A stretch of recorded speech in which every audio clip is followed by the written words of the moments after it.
ये कहानी आपके ज़िंदगी की हर मुश्किल से लड़ने में मदद करेगी। Motivational story in Hindi. एक बार की बात है, एक रवि नाग का युवक था जिसने देश के सबसे ऊंचे पहाड़ पर चढ़ने का सपना देखा था।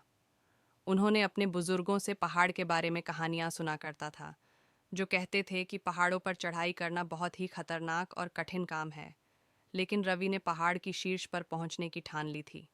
उसने एक सुबह जल्दी अपनी यात्रा शुरू की और वह कई दिनों तक चलता रहा। रास्ता कठिन और जोखिम भरा था और रवि को अक्सर चट्टानों और पत्थरों पर चढ़ना पड़ता था, लेकिन उन्होंने कभी हार नहीं मानी। Motivational story in Hindi 2023। एक दिन रवि पहाड़ की सबसे ऊंची चोटी पर पहुंच गया। वह थका हुआ और कमजोर महसूस कर रहा था, लेकिन वह खुशी से भी भरा हुआ था।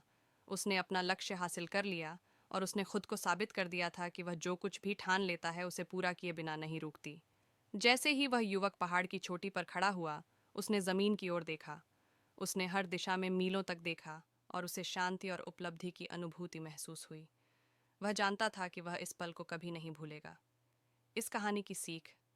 रवि की कहानी हमें ये याद दिलाती है कि अगर आप ठान लें तो कुछ भी संभव है। चुनौती चाहे कितनी भी कठिन क्यों ना हो, अगर आप कभी हार नहीं मानते तो आप अंततः अपने लक्ष्य तक पहुंच ही जाएंगे। अपने सपनों को कभी मत छोड़ो, चाहे वे कितने भी कठिन क्यों ना लगें। कड़ी मेहनत और दृढ़ संकल्प से कुछ भी संभव है।